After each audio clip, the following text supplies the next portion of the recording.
حضرت میں نے ایک ویڈیو دیکھی، اس میں ایک بچہ مدرسے میں پڑھائی بھی کر رہا ہے، پڑھائی کے ساتھ ساتھ اس نے ایک عجیب سی حرکت کری کچھ اس طریقے سے.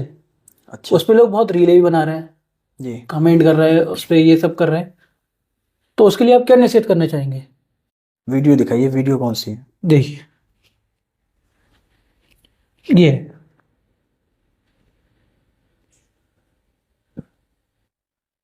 تو اصل میں بات یہ ہے نا، یہ مدرسے میں پڑھنے والا بچہ ہے. جی یہ ہو گیا، یا اس کے علاوہ اور بھی بچے ہیں جو اس طریقے کی حرکتیں کرتے رہتے ہیں. لوگ اس کو بڑھاوا دیتے ہیں. لوگوں کو چاہیے کہ جیسے یہ حرکتیں کرتے ہیں، بچے ہیں ابھی، جی ان کو سمجھانا چاہیے، بالکل. نہ کہ ان کو بڑھاوا دینا چاہیے. جب لوگ ان کو بڑھاوا دیتے ہیں، جیسے کہ آپ نے ابھی کہا کہ لوگ اس پر ریلیں بنا کو حوصلہ مل رہا ہے. حوصلہ ملنا ہے. جب یہ بچہ دھیرے دھیرے اب کیا کرے گا، مدرسے میں پڑھائی کر رہا ہے اور اس کو شوق ہوگا کہ ہم ویڈیو بنائیں. جب لوگ اس پر ریلیں بنائیں گے، اس کو شوق ہوگا کہ ہم بھی کچھ اپنی بات کریں. جیسے آپ نے یہ ویڈیو دکھائی، مجھے اشارہ کر رہا ہے عجیب طریقے سے. جی تو یہ ہر دن اب نئی ویڈیو لا کے ڈالے گا. اس سے اب یہ دین کی طرف سے ہٹ جائے گا، پڑھائی چھوڑ دے گا، ویڈیو بنانے لگے گا. غلط طریقے سے ویڈیو بنائے گا، وائرل ہونے کی کوشش کرے گا. تو ان لوگوں کو بھی چاہیے جو ان چھوٹے چھوٹے بچوں کو ایک مان لیجئے کہ بربادی کی طرف لے جا رہے ہیں، یعنی ان کے جذبات کو بڑھا رہے ہیں، ان کو حوصلہ دلوا رہے ہیں. اس طریقے سے ان کی عمر جو ہے نا، بچوں کی پڑھائی کی عمر ہے. جی تو اس پڑھائی کی عمر میں پڑھائی ہی کرنا چاہیے. بچے جو موبائل کے چکر میں پڑ جاتے ہیں، یا ویڈیو وغیرہ کے جو آج کل چل رہا ہے سوشل میڈیا پر، پڑھنے والے بچے اور وہ ویڈیو میں پڑھ کر اپنی پڑھائی کو برباد کر لیتے ہیں. میرا کہنا اتنا ہی ہے کہ جو یہ بچہ ہو گیا یا کوئی بھی ہے، پڑھائی پر اپنا دھیان دیں، دنیا کی خرافات میں مت پڑیں، کیونکہ آگے جا کے بہت پچھتانا پڑ سکتا ہے. اور یہی آگے جا کے ہو سکتا ہے کہ غلط راستوں پہ پڑھ کر اور یہ غلط سنگت میں پڑھ کر غلط طریقے سے ویڈیو بنا کر غلط راستے پر چلا جائے. تو پھر کیا ہوگا؟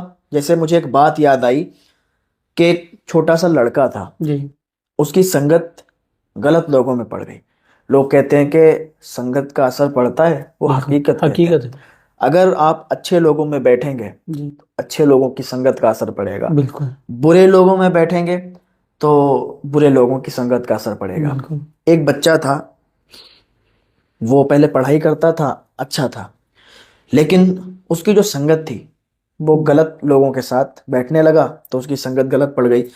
دھیرے دھیرے جو لڑکے ساتھ میں رہتے تھے وہ سگریٹ وغیرہ بھی پیتے تھے، اور سگریٹ وغیرہ بھی اس کو دینے لگے. تو پہلے دن تو اس نے منع کر دیا، لیکن دوسرے دن زبردستی، دوست ہوتے ہیں تو پھر کہتے ہیں تھوڑا سا ایک ہو ہی جاتا ہے وہ. ہاں ایک بار کر لے.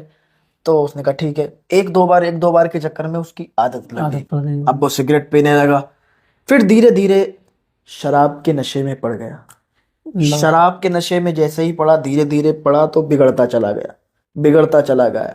یہاں تک کہ اس کی عمر کافی ہو گئی لیکن شراب نہیں چھوٹی، کیونکہ شراب یہ ایک ایسی چیز ہے، یہ آسانی سے چھوٹتی نہیں ہے. نہ جانے کتنے گھر ایسے تباہ ہو چکے ہیں جو شراب پی رہے تھے، ان کی شراب چھڑانے کے چکر میں لوگوں نے بڑی کوششیں کی لیکن شراب نہیں چھوٹی.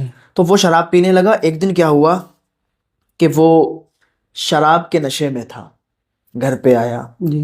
شادی اس کی ہو چکی تھی، تو اب گھر والے شادی تو کروا ہی دیتے ہیں.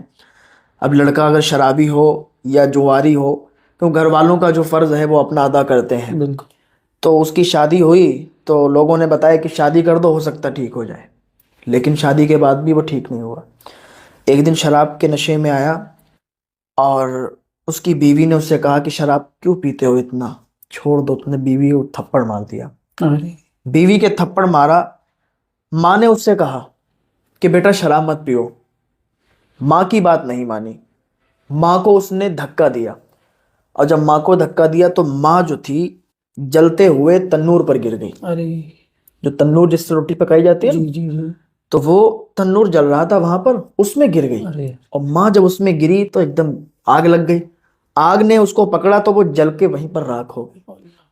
بیوی نے اس انسان کو کمرے کے اندر بند کر دیا، کیونکہ شراب کے نشے میں دھت تھا وہ، اس کو نہیں پتا تھا کیا ہو رہا ہے. شراب کے نشے میں جو ہوتا ہے اس کو یہی پتا نہیں ہوتا ہے کہ ہمارا بھائی کون ہے، بہن کون ہے، یا ہماری بیوی کون ہے، ماں کون ہے.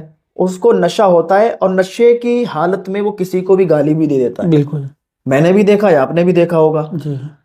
تو جب اس نے اپنی ماں کو دھکا دیا تو ماں تنور میں جلنے لگی اور جل کر وہیں پر راکھ ہو گئی، اور اس کی بیوی نے اس کو کمرے کے اندر بند کر دیا.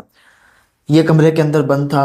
ادھر گاؤں بستی والے محلے والے آ گئے، کیا ہوا کیا ہوا. صبح میں جنازہ تیار تھا. اب اس کو جب ہوش آیا، کمرے کے اندر وہ بند تھا، اس کو جب ہوش آیا کھڑکی سے دیکھا کہ لوگوں کی بھیڑ ہے. دروازہ اس نے کھٹکھٹایا، دروازہ نہیں کھولا گیا. پھر بہت تیزی کے ساتھ کھٹکھٹایا کہ مجھے نکالو تو باہر، وجہ تو بتاؤ کیا ہے، یہ سارے لوگ باہر کیوں کھڑے ہیں. اس کی بیوی آئی، دروازہ کھولا، کہا تو شرم سے مر جا، تجھے شرم سے مر جانا بہتر ہے. کہا بات تو بتاؤ ہوا کیا.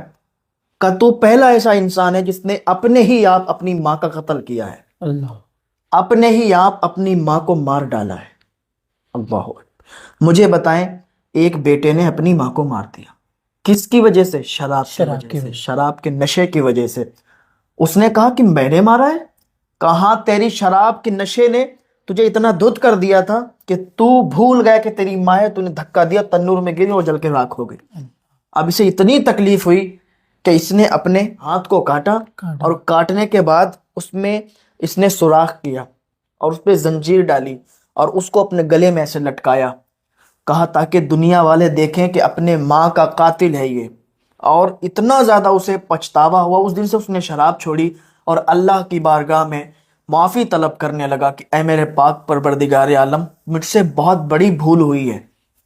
تو شراب جو ہے نا، یہ اتنا بڑا گناہ ہے کہ شراب پینے والا آدمی کوئی رشتہ داری اور کوئی اپنائیت اس کے اندر نہیں ہوتی ہے، اور نہیں جانتا سامنے کون ہے. گالی بھی دے دے گا، مار بھی دے گا آپ کو، اور کچھ بھی کہہ سکتا ہے، کچھ بھی کہہ سکتا ہے. تو جب شروعات آپ کی اچھی ہوگی، آپ نے جیسا دکھایا نا کہ بچہ ہے مدرسے میں پڑھ رہا ہے، عجیب طریقے سے اشارے کر کے اب ویڈیو وائرل ہو رہی اس کی، اب وہ لوگ اس میں اور جذبات اس کو بھر رہے ہیں اور زیادہ بڑھاوا دے رہے ہیں. یہ بچہ جا کے اور بگڑ جائے گا آگے. بالکل. تو اس کو بڑھاوا نہ دے کے اس کو سمجھانا چاہیے کہ بیٹا جو تو نے کیا ہے نا یہ غلط ہے، اس طریقے سے نہیں، تو وہ سمجھے گا.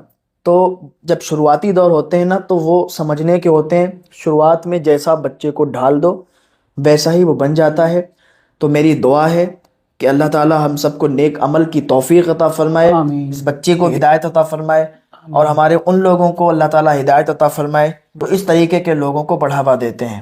تو میرا کیا آپ عمرہ کا ارادہ رکھتے ہیں تو آج ہی سمپرک کریں تحسین جھیلانی حج عمرہ ٹور اینڈ ٹریول سے.